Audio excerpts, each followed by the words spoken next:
Welcome back to Storytime. Obviously, we're spilling the beans Beans. of people's private life. No, it's not really private life. Sounds a bit sketchy when you say it like that. Please don't. Welcome back to Storytime, where we basically spill the teas from reality shows like Love Naggers and like Dune Marriage and stuff like that. And today's story is a little sad-ish, you know. It's a real dilemma. So To be fair, they've always been sad. yeah, Somebody is always being screwed over. So, you know. But yeah, let's see. this one will be short and sweet. Ooh. And yeah, pretty easy to understand. So without further ado, let's Let's go. get into it. We start with like the backstory. So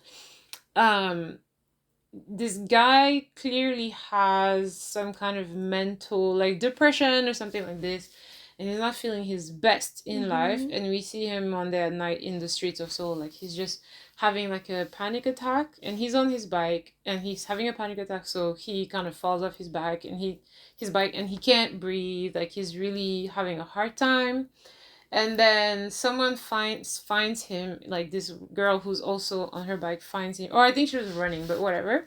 She finds him and she's like, tries to calm him down, and he manages to calm him down. Now, I don't know how everybody feels about like falling for a person because they helped you. Like, I don't know how I feel about that. It's just a little too transactional for my taste, but it is. Is it a little bit though? No? What do you mean? The guy falling in love with her because... So the thing is, he obviously fell in love, not as first sight, but the whole premise was that basically she helped him calm down and everything, and obviously she's a pretty girl, so he fell for her. And I was like, I don't know if you should fall for someone based on that, but he did. That's the whole point, and it is what it is, right? After he calmed down, they started talking and exchange numbers or whatever. And so obviously we fast forward and they're going on dates and everything, and they start dating. And so he's happy again, right? He doesn't have as many episodes. He's really like calm, and he keeps telling her, oh, you're my medicine, or something, like something romantic like that. Like, oh, you saved me, blah, blah, blah, which for me it's like dangerous, I guess. It's dangerous, but it's also a cute beginning story. It's cute, but like your happiness now depends on the person. Definitely, but I understand why you would. Yeah. You basically hold on to this person. So we see him and he's really happy with her, and he's basically telling his siblings. So you see him sat on the couch, and there is someone who looks like his younger sibling and someone who looks like his older sister, and they're all talking.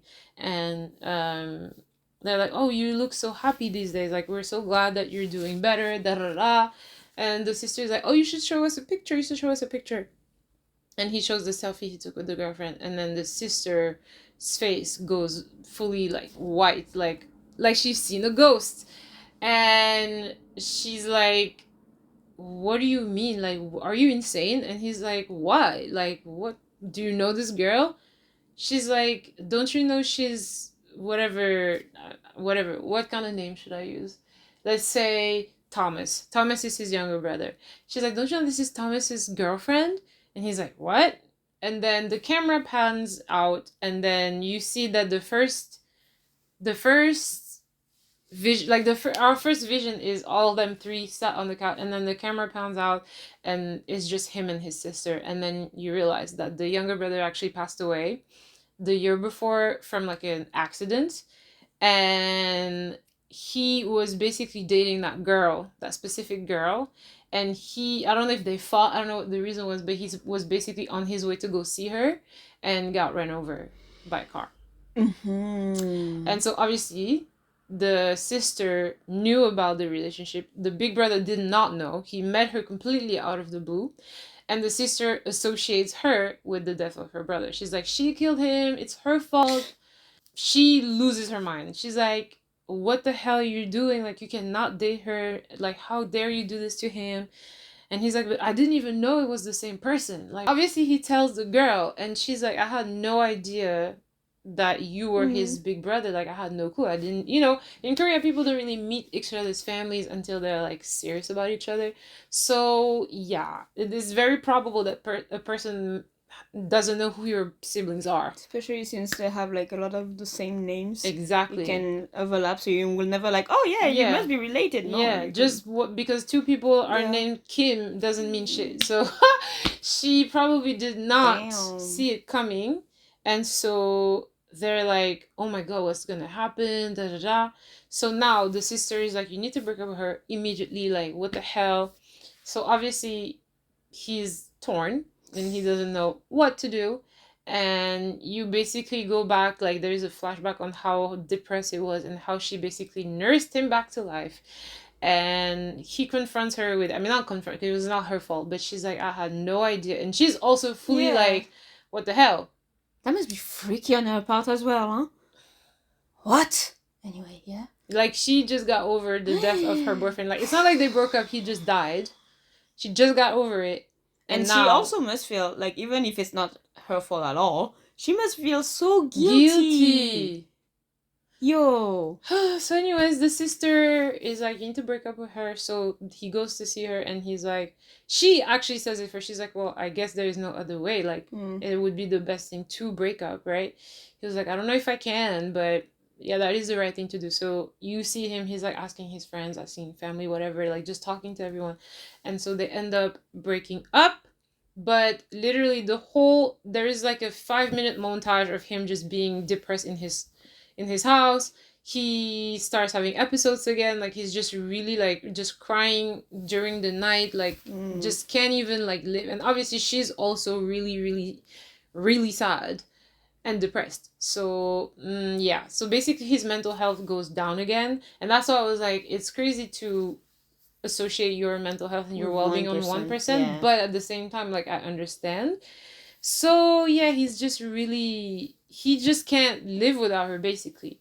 So they meet again, and the whole conversation is like, I don't know if I can be without you, even with your past and the fact that you dated my brother. I did not know. It's not like I knew you as I just know you as a random girl I saw on the street. So they get back together, but then the sister finds out and she's basically losing it. And she's like, it's us or her. Like, I cannot accept you being with her because she killed my brother, basically. That's how she feels. Even though she knows she didn't, she associates. She's like, if they didn't fight, he wouldn't have ran to see her. He wouldn't have gotten ran over. What are we supposed to do? And yeah, that's basically it. He doesn't know whether to break up because he basically realized she's the love of his life. He cannot be without her. But now the family is like all against her because the parents also found out they're all against it. So what do you do? Damn. That's insane. I would love to know what happened next because I know that they ask for advice, but I really wonder what happened. Me too. Because even the MCs were like really 50-50 because what can you do? It's not like he didn't try breaking up. He broke up once. Didn't work. But at the same time, as you said, you cannot put all the pressure on the girl to make you feel alive. That's putting all your eggs in one basket. No, but even for you, it's bad. For her, it's terrible too. The pressure. What do you mean? I am the one keeping you alive. Yeah. That's not possible. Yeah. I can't do that. It's too much. So even for yourself, but she feels the same way. That's the thing. I'm saying you're in love, sure, but does she feel that like she could live without him? She could if she had to. Yeah. If she had to, she could. Both of them. Would she? Would he? Is the problem here? He shouldn't. His disposition is wrong in the first place. Yeah, so he should get therapy and help first before finding a girl. I'm not your doctor, sir. Like I love you, but I'm not a doctor. So you need professional help. That's different. But what would you do though if I was you? Boy. If you were the girl? If I was a girl, I don't. Because it's not like you can up and leave. No, you got a job. You have a life. I think I couldn't be with him. Really? Just because from the first one. You tell me, depends on what was my relationship with the dead guy, the dead brother. If it was like a serious relationship, and now you tell me you're the brother, I could never. Like I can't do that. It's too much like too close. I can't dissociate. If it wasn't that big of a deal, also no, I feel guilty. I told you. Yeah, because it's not like they broke up. It's not like they broke up. Yeah, when the person died, they become kind of like pedestal. a thing in your life, so it's like, ooh. No, I can't. From the girl point of view, I can't. From the guy point of view, I would be like, no, but we can try. Like, I would try my best to make you think like, oh, yeah. But then, literally, he can't even marry her because the family will never approve. At this point, I think it's gonna shine the family. Are you gonna throw away your whole family for one girl? That's not very nice. Because it's not like, I don't believe in soulmates. I think there's multiple soulmates to everybody. So, technically, he can't live without her. But from his mental state point of view, she's everything. Yeah. So it's like, look at, with my family, I was depressed. I was in a bad state. So that's the answer. You need to get therapy. You need to break up and get therapy, because it's literally, you're never gonna be happy. Never. You could be happy and like leave somewhere and like leave your family, but that's the cost basically of your happiness. Is to not have a family. No, but listen, and then you get together now. You pushed your family aside. Now you don't have any contact with them. Who knows? You might 5 years, 10 years. Then what if she doesn't like you anymore and she wants to leave? Now what? Yeah. Now you don't have the girl, you don't have the family. Now what? Yeah. Nah, man, my sir. So that was one of the saddest stories I've seen so far. I was like, God damn, and it's not anyone's fault. It's so sad. I could never. Yeah. That's literally, I was watching, I was like, this is not as fun as the rest, because this is just bleak. Yeah. It's just sad. It's just sad. There's nothing else. It's just sad. Okay. Well, no, I'm really curious on what he did. Yeah, me too. I would love to know. I wish there were updates. Sometimes they do have them, and the person calls in and explains, but I don't think there was anything about. And so, that. What did the panel? What did they say? 50-50. They don't know either. Some of them are like, no, you should fight for love. Some of them are like, no, you should choose your family because that's your family.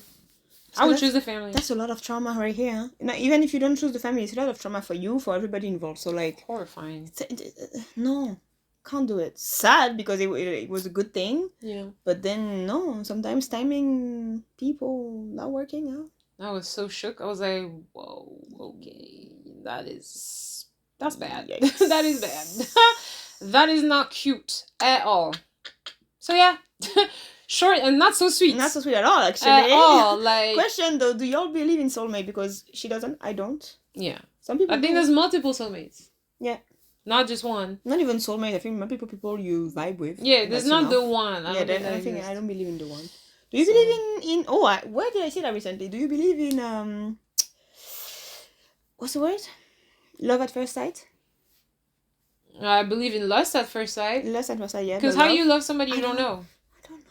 Love at first sight is very different. It's just attraction. Literally. And if the person happens, there is a good chance the person happens to be chill as well. So obviously, if the relations continue, you can say, oh yeah, I fell in love at first sight. No, you fell in lust at first sight, and then you ended up liking this person. Mm-hmm. That's what it is.